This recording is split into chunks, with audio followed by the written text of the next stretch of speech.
Hello friends, welcome to my channel. So today we are going to discuss about the fornix. Before going to see this, please subscribe to my channel for new upcoming videos. So in the previous class we have discussed about the hippocampus and the connections of hippocampus. So we have discussed about the input of the hippocampus, means the afferent fibers of the hippocampus. And today we are going to see the output of hippocampus or efferent connections of hippocampus. So in these efferent connections of hippocampus, the fornix, it forms the sole efferent projection fibers of the hippocampus and contains almost 1.2 million fibers in the man. So it also provides the commissural fibers connecting the hippocampus of both sides. Already have discussed about the white matter of the cerebrum. In that we have discussed about the projection fibers and the commissural fibers. So the fornix begins as a continuation of alveus. Alveus is a white matter which is covering the ventricular surface of the hippocampus, as we have seen in our previous class. It is also the fornix, it begins as a continuation of alveus and also the fimbria.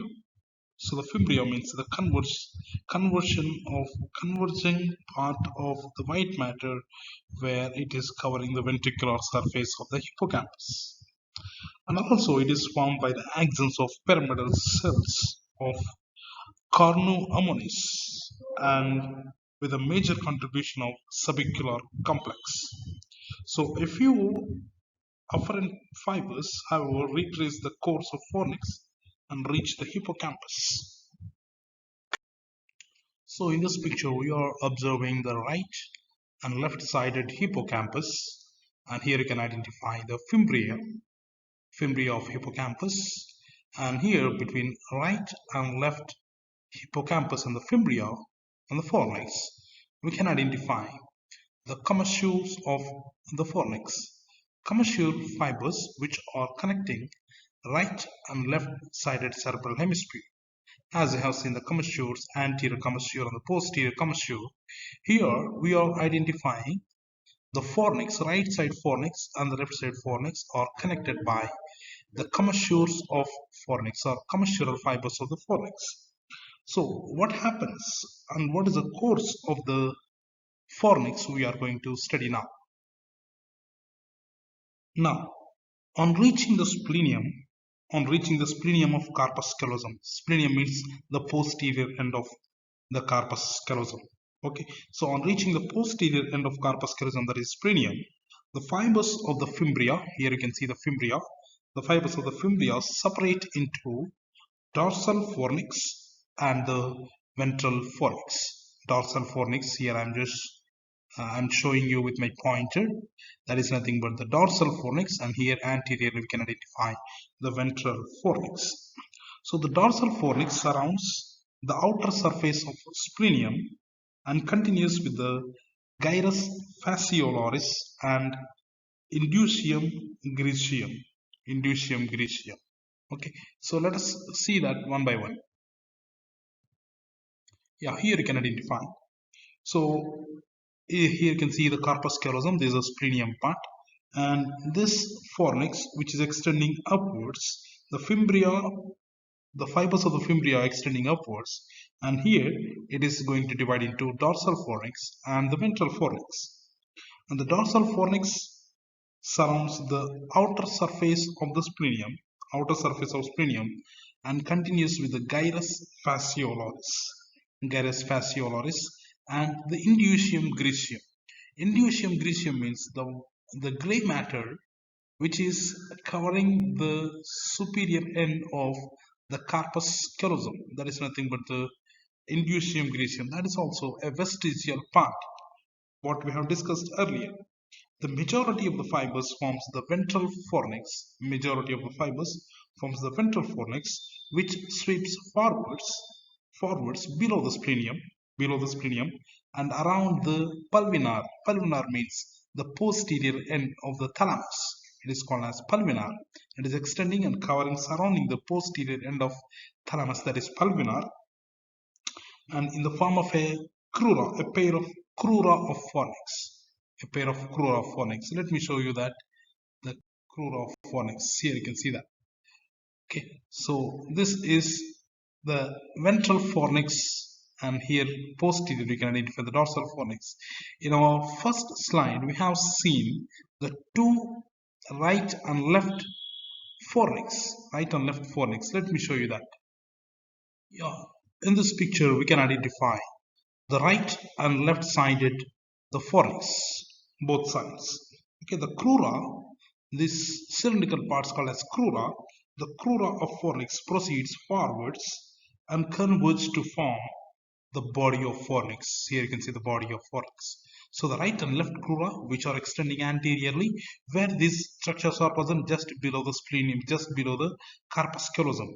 Okay, after covering the posterior end of thalamus, these right and left crura, which are extending anteriorly, and here these two cruras, they are going to join with each other and forms the body of fornix.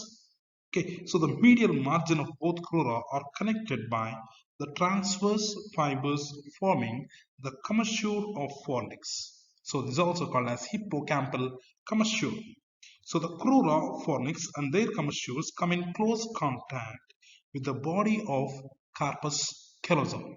Just above this, the body of fornix and right and left crura, it is approximate to the body of corpus callosum. And it is separated by a potential space called as the ventricle of Phonics. So between this body of Phonics, between these two crura on the body of Phonics and between the body of corpus callosum, the potential space is called as ventricle of Phonics. The body of Phonics, this body of Phonics is triangular in outline, whereas the apex is directed in front and consisting of two symmetrical halves. The upper surface of the body is connected to the medial plane with the under surface of corpus callosum by a bilaminar septum pellucidum. On each side, the latter is covered by ependyma of the floor of the central part of lateral ventricle. Then the lower surface of the body of Phonix is separated from the ependymal roof of the third ventricle, and it is also separated from the thalamus as well. So what is the structure present between the thalamus and between the third ventricle and between the body of the fornix is, we can identify the tela choroidea of the third ventricle containing the choroid plexus and a pair of internal cerebral veins. Let me show you all the structures now. Yeah, here you can identify. So these two are the crura of the fornix.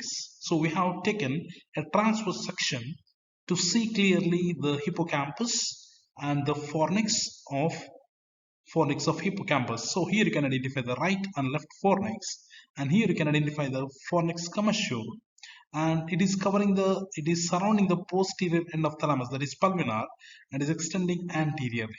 So it is separated by the third ventricle medially. Okay, so just below the fornix, the lower surface of the fornix is separated by the third ventricle anteriorly and posteriorly by the thalamus. Okay, so the structure. So coming to this lateral border, what about the lateral border of fornix? Here you can identify the lateral border of fornix. So the lateral border of the body of fornix is separated from the thalamus by a fissure called as choroidal fissure. So at the inferior lower surface we have seen ependymal roof of the third ventricle and from the thalamus by tela choroidea. And here we are just observing the lateral surface of body of fornix. I am showing you with my pointer, that is nothing but the lateral border of the body of fornix, relation of the lateral border of body of fornix. So it is related to the thalamus. It is separated by thalamus by a fissure called as choroidal fissure, through which the choroidal plexus choroidal plexus, and it is the structure present over there is the floor. It is present exactly, projects into the floor of the central part of the lateral ventricle. Okay, it is projecting into the floor of central part of the lateral ventricle, and the fissure is called as choroidal fissure. And the structures present here is the choroidal plexus. Here you can identify the choroidal plexus, and also the vein which is present over here is, so thalamus striate vein, and also lateral to this thalamus striate vein you can identify internal cerebral veins. So that is the structures, the borders, and the surfaces and the parts of the fornix. So what are the borders and surfaces? Posteriorly we can identify the dorsal fornix and the ventral fornix, and then the two right and left fornix are connected by the fornix commissure. Then the surface, it is a triangular in shape. Apex is projecting forwards, and it is having two borders, lateral and the medial borders. So the lateral border is related to the thalamus, the choroidal fissure which is present over here, and inferiorly it is present with the septum pellucidum of the third ventricle, and posteriorly thalamus as well. So then after that, anteriorly we can identify, so this body, right and left body, right and left columns. So the right and left crura of fornix. So the cylindrical parts called as crura of the fornix. Then the crura are going to join with each other, and it is forming the body of fornix. And the body is a narrow part, and this body of the fornix which is extending anteriorly, and again this body of the fornix is going to divide into two columns. So a pair of columns of fornix. In the next slide I am showing you. Yeah, here you can identify. Posteriorly, we can identify the crura of fornix, and the two crura, they are going to join with each other and forms the body of fornix. And above the body of fornix, what is present? Corpus callosum is present, and the potential space is called as ventricle of the fornix. And anteriorly, this body is going to divide into the columns of the fornix. So the fibers of each column are separated by anterior commissure into precommissural and postcommissural fibers. Uh, then after that, the postcommissural fornix forms the anterior boundary of interventricular foramen of Monroe. Okay, so then after that, what happens is these columns, right and left columns, the columns which are extending down and reaches to the, and these columns are going down and reaching to the mammillary bodies. So what you have to remember is the fornix is nothing but the efferent fibers of the hippocampus. Okay, things to remember is fornix is the output fibers of hippocampus, or efferent fibers of the hippocampus. You need to remember two words. One is alveus and the fimbriae. Alveus means which is the axons of the pyramidal cells of the hippocampus, which are covering the ventricular surface of the hippocampus.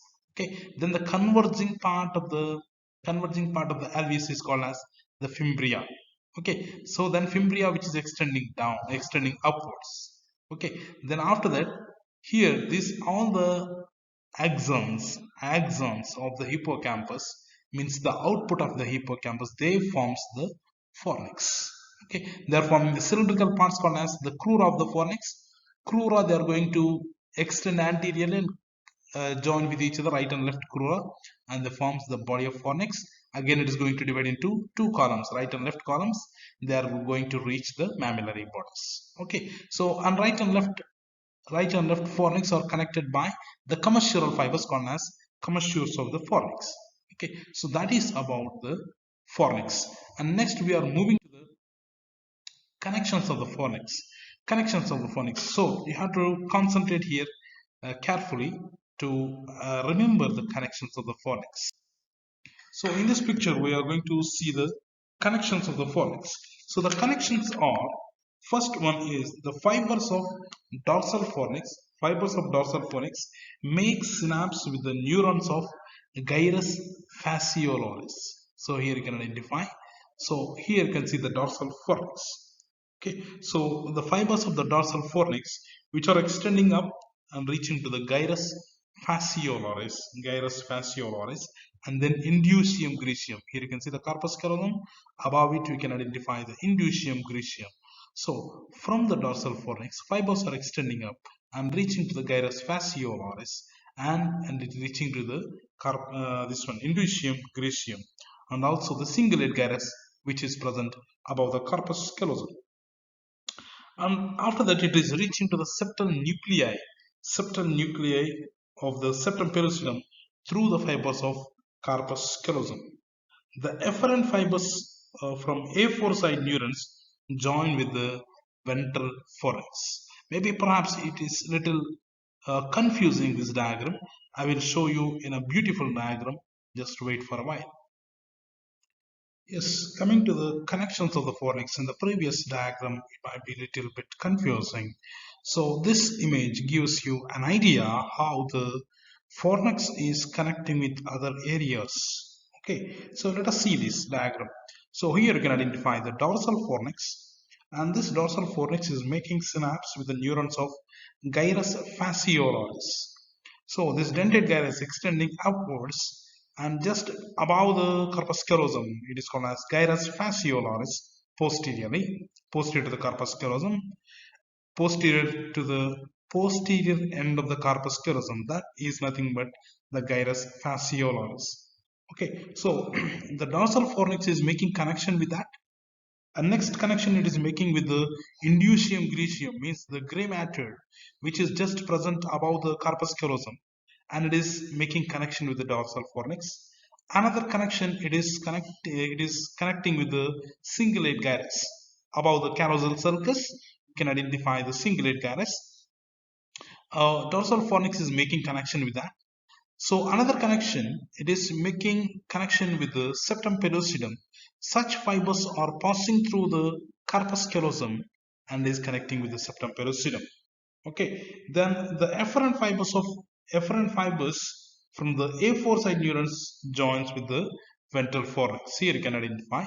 So some fibers, they are going to join with the ventral fornix. So that is about the main connections. Our next connections are, so the columns, excuse me, yeah, here you can see, as we have discussed earlier, so the fornix, the body of the fornix, anteriorly it is extending, and then it is going to divide into two columns, means right and left columns. So the columns which are extending anteriorly, the fibers which are running anterior to the commissure,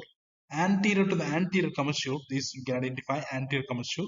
The fibers of the fornix which are extending anterior to the anterior commissure, they are called as precommissural fibers. Some fibers, they are running posterior to the anterior commissure, they are called as postcommissural fibers. So this blue color one is precommissural fibers, this purple color one is the postcommissural fibers. So the precommissural fibers of the fornix derived from the fibers of Carnoammonis 3, and it is providing connections with the paraterminal gyrus. Here you can identify the paraterminal gyrus, and also it is connecting with the preoptic and anterior hypothalamic nucleus. Whereas the postcommissural fibers, here you can see the postcommissural fibers of the fornix derived from the subicular complex and terminate in the anterior nucleus of thalamus. Let me show you that. So here you can identify. So the postcommissural fibers, they are making connections with the subicular complex and they terminate in the anterior nucleus of thalamus. Here you can identify anterior nucleus of thalamus. Yeah, with my pointer I'll show you. So this anterior nucleus of thalamus is connecting with the postcommissural fibers of the fornix. And also some fibers, some postcommissural fibers, they are connecting the mammillary body, and some are making connections with the habenular nucleus through striae medullaris thalami. Okay, that is about the postcommissural fibers. Other efferent connections also they are present. I'll explain you that. So here you can identify. So the efferent fibers from the mammillary body, they are projecting to the midbrain through mammilotegmental tract, and some fibers from the mammillary body they extend upwards and connecting with the anterior nucleus of thalamus. They are called as mammillothalamic tract. So these are the main connections you remember. Okay, so that is very important, and it is easy to remember, and it is enough to represent in the time of examination. Other tracks, other things we are going to discuss in the next class, that is about the main outflow of limbic system and hippocampal formation and memory. These two topics we will discuss in the next class, and that will be the end of our limbic system. Okay, so thank you so much guys. Please subscribe to my channel once again. I'm requesting you. Thank you dear.